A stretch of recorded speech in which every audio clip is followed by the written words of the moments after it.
first arrow up high, and the second one I'll have to settle with an 8. Got the balloon though. Thanks for watching.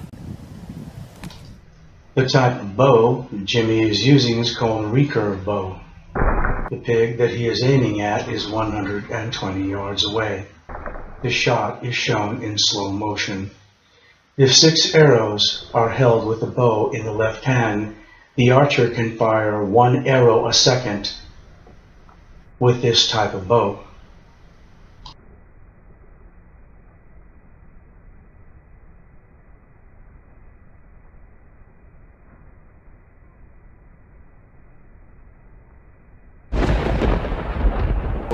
The Huns use the bow in a 180-degree arc and reach 300 to 400 yards, able to kill horses and even pierce armor. The white man can never win another war on the ground. His days of war victory, his days of background victory are over. Can I prove it? Yes. Take all the action that's going on this earth right now that he's involved in. Tell me where he's winning. Nowhere. Why, some rice farmers, some rice eaters ran him out of Korea. Yes, they ran him out of Korea.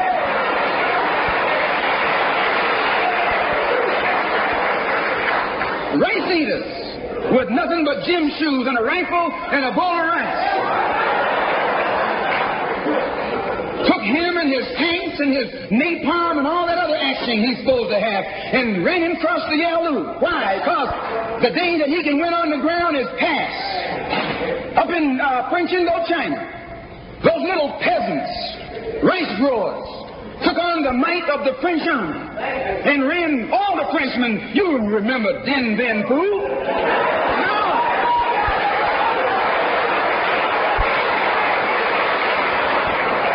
The same thing happened in Algeria, in Africa. They didn't have anything but a rifle. The French had all these highly mechanized instruments of warfare, but they put some guerrilla action on. And a white man can't fight a guerrilla warfare. Guerrilla action takes heart, takes nerve, and he doesn't have that.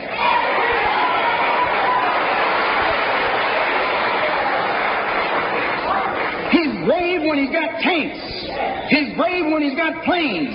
He's brave when he's got bombs. He's brave when he got a whole lot of company along with him.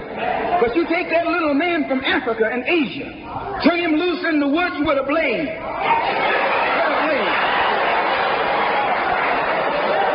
That's all he needs. All he needs is a blade. And when the sun comes down, goes down, and it's dark, it's even Steven.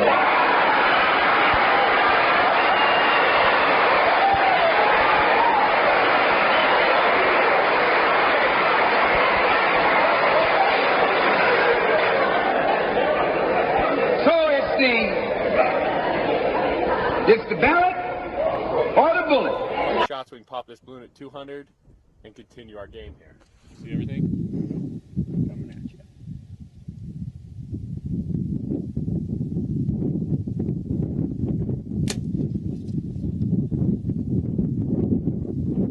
Foot to the right.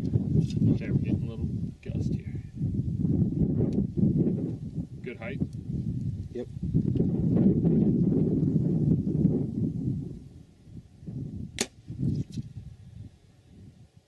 Ah, boom.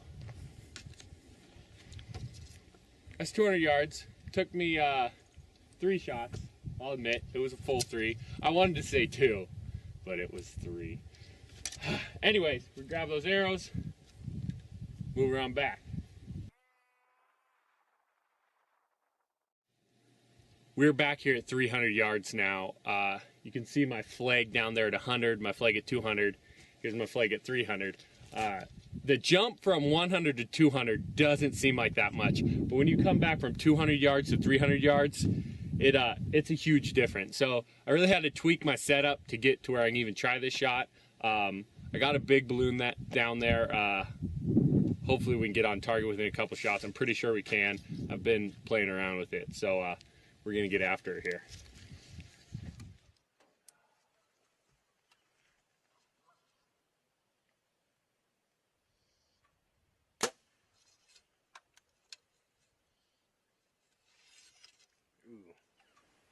6 inches right.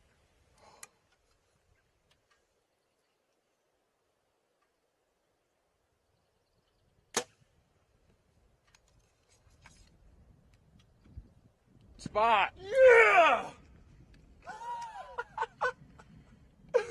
Oh, that was 300 yards. Zachariah?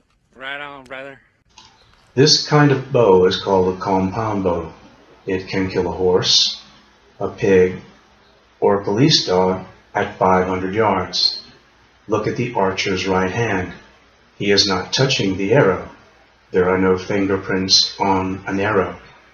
And unlike a gun, which leaves distinctive markings on a bullet which can be traced to an individual gun, bows do not leave any distinguishing marks on an arrow, and it is impossible to trace a specific arrow to a specific bow.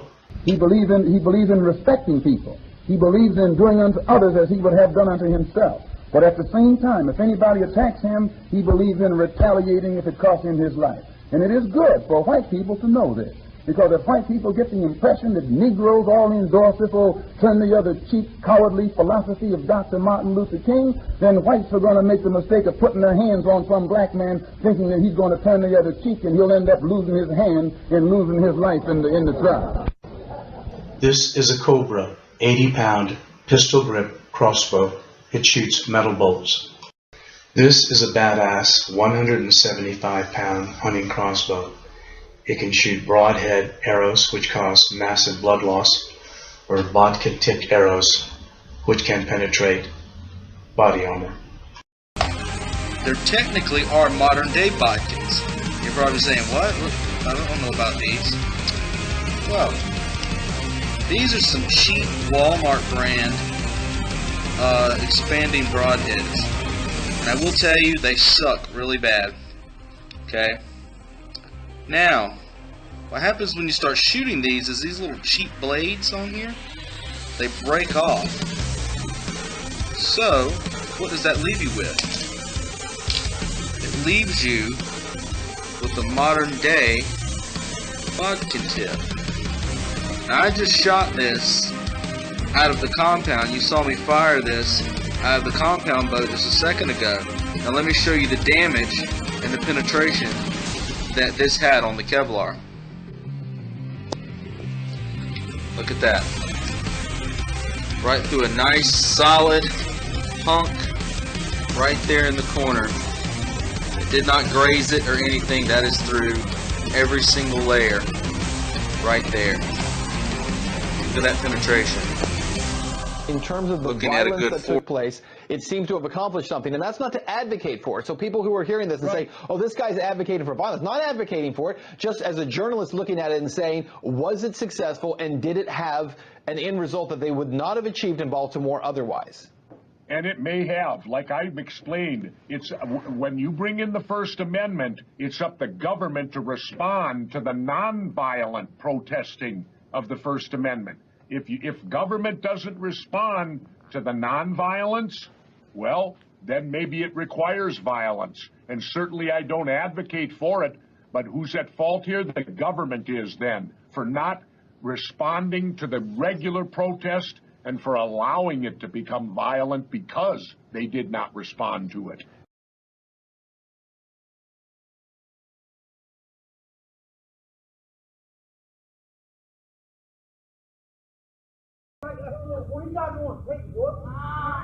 Ray, his leg look broke. Look at his leg. Look at his leg. That boy leg look broke. His leg broke and y'all dragging him. Before I hit the corner, I heard the taser. But I couldn't record it because I was still in the backside. But once I got around to see where Freddie was, I instantly started recording, and I pulled my camera out. I couldn't get a good view from the back, so I went around the van to try to get a better angle. I just saw the way they had him folded up. They had him folded up like he was a crab or like a piece of origami, you know what I mean? Like, he was all bent up, and they had his knee, the officer had their knee and his neck, and he was just screaming. He was, I mean, like screaming for life, you know what I mean? He couldn't breathe. He needed an asthma pump, which he let them know. I couldn't breathe. I need an asthma pump. They ignored it. You know what I mean? When they went to pick him up off the ground, his legs were limp. I've been recording this shit. I've been recording it. It's just, they really did a number on him, and then on top of all of it, they're denying it. They're denying the fact that Freddie was okay before the police got to him. You know what I mean?